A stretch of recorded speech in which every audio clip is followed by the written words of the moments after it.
আমরা সমযোজী এক বন্ধন সম্পর্কে পড়েছি।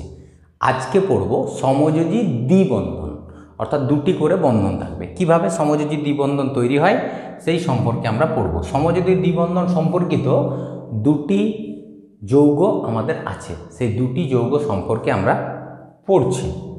প্রথম যে যৌগটা সেটা হচ্ছে CO2 অর্থাৎ কার্বন ডাইঅক্সাইড, আর দ্বিতীয় যৌগটা হচ্ছে C2H4, এটা ইথিন। এবার এই দুটি যৌগ সম্পর্কে পড়ব। তা প্রথমে CO2 কিভাবে দেখো এটিকে ইলেকট্রন ডট গঠন অনুসারে করবে সেটা আমরা বলছি। CO2 কার্বন আছে একটি আর অক্সিজেন আছে দুটি। তাহলে আমরা কি করব, একটি কার্বন লিখলাম আর অক্সিজেন লিখলাম দুটি, এখানে একটি এখানে একটি। এবার এদের ইলেকট্রনগুলি একটু দেওয়া যাক। দেখো অক্সিজেনের ইলেকট্রন সংখ্যা হচ্ছে 8, ইলেকট্রন বিন্যাস করলে হবে 2 + 6। তাহলে আমি এদের ইলেকট্রন বিন্যাস করলে 2 + 6, সেই ইলেকট্রনগুলি দিলাম। 6টি ইলেকট্রন শেষ কক্ষপথে, 1টি 2টি 3টি 4টি 5টি 6টি। আবার এই অক্সিজেনেরও 6টি ইলেকট্রন, 1 2 3 4 5 6 হয়েছে। এবার কার্বন আছে 6 নম্বরে, তাহলে কার্বনের ইলেকট্রন বিন্যাস করলে হয় 2 + 4, শেষ কক্ষপথে 4টি ইলেকট্রন, তাহলে শেষ কক্ষপথে 4টি, 1টা 2টো 3টে 4টা।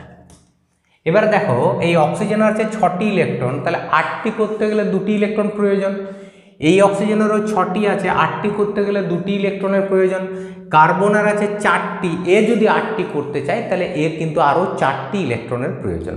তাই এক্ষেত্রে কি হবে, যেহেতু সকলের প্রয়োজন তাই এরা ইলেকট্রন জোড় গঠন করে একসঙ্গে যুক্ত হবে। কিভাবে করবে না, দেখো এই যে অক্সিজেন, এর যেহেতু আরও 2টি প্রয়োজন তাই এই কার্বনের সঙ্গে 2টি ইলেকট্রন জোড় তৈরি করবে, এটা একটা এটা একটা। তার ফলে অক্সিজেনের কত হলো 1 2 3 4 5 6 7 8। ওকে, আবার এই অক্সিজেনও 2টি ইলেকট্রন জোড় করবে, এখানে একটা এখানে একটা। অক্সিজেনের কটা হলো 1 2 3 4 5 6 7 8। এবার কার্বনের না, একটু কার্বনেরটা দেখো যে কার্বনের হচ্ছে, কার্বনও এই 4টি ইলেকট্রন জোড়কে ব্যবহার করবে, তাহলে কার্বনের 1 2 3 4 5 6 7 8 সকলেরই কিন্তু অষ্টক পূর্তি হয়ে গেছে। এবার এদেরকে ওই যেমনভাবে লিখি আমরা গোল চিহ্ন দিয়ে লিখবো, তাহলে অক্সিজেনের গোলটা হবে এই রকমের, এই অক্সিজেনেরও গোল হবে এই রকমের। তাতে কি এই গোলের ভিতরে কিন্তু 8টি ইলেকট্রন আছে, দেখো এই গোলের ভিতরে 8টি। এবার কার্বনের ক্ষেত্রেও যদি 8টি ইলেকট্রন রাখতে হয় তাহলে কার্বনের গোলটি কীরকম হবে না, দেখো কার্বনের গোলটি হবে এই রকমের। কার্বনেরও দেখো 8টি, 1 2 3 4 5 6 7 8। ওকে, এবার এখানে তীর চিহ্ন দিলাম। তীর চিহ্ন দেওয়ার পর এখানে লিখলাম কার্বন, এখানে লিখলাম অক্সিজেন, এখানে অক্সিজেন, এদের ভিতরে 2টি করে বন্ধন, এইটা এর ভিতরেও 2টি বন্ধন এইটা। এবার তীর চিহ্ন দিয়ে এখানে লিখলাম CO2।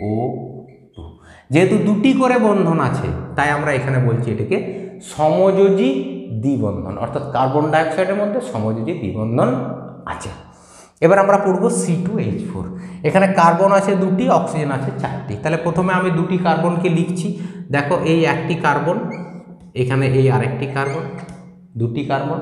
আবার অক্সিজেন কটি, হাইড্রোজেন কটি আছে, দেখো হাইড্রোজেন আছে 4টি, 4টি ইলেকট্রন। এই কার্বনকে দেবো 2টি হাইড্রোজেন, এই কার্বনকে দেবো 2টি হাইড্রোজেন। তাহলে যদি এই কার্বনকে 2টি হাইড্রোজেন দিতে হয়, এখানে একটি হাইড্রোজেন যাবে, এখানে একটি হাইড্রোজেন দিলাম।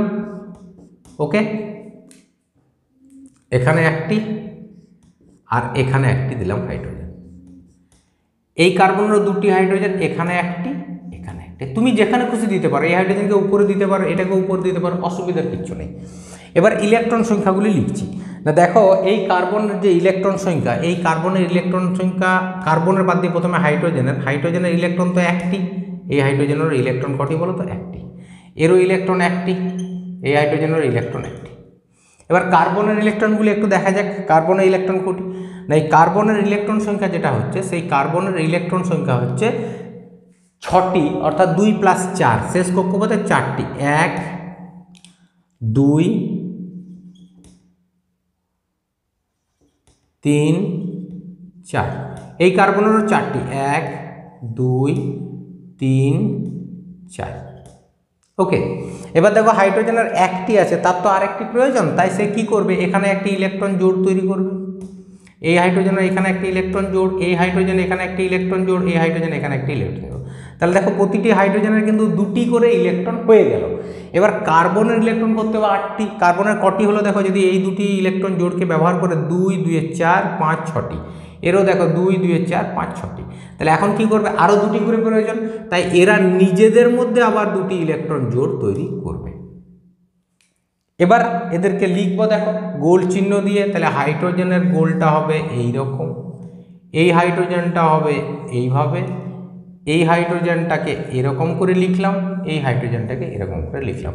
তাহলে হাইড্রোজেনের ইলেকট্রন দুটি, হাইড্রোজেনের দুটি, প্রতিটি হাইড্রোজেনের ইলেকট্রন সংখ্যা দুটি। এবার কার্বনের ইলেকট্রন সংখ্যা 8টি হবে। কিভাবে লেখা যায় না, দেখো এই কার্বনকে লিখবো এই রকম ভাবে, দেখো কার্বনের ইলেকট্রন 8টি, 1 2 3 4 5 6 7 8। আবার এই কার্বনকে লিখবো এইভাবে, দেখো এই কার্বনের ইলেকট্রন 1 2 3 4 5 6 7 8। বোঝা গেল।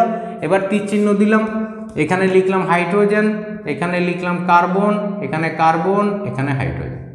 এবার কেমন আছে, হাইড্রোজেনের সঙ্গে একটি করে বন্ধন, একটি করে বন্ধন, এখানেও একটা হাইড্রোজেন আছে, আবার এখানেও একটি হাইড্রোজেন, এখানেও একটি হাইড্রোজেন।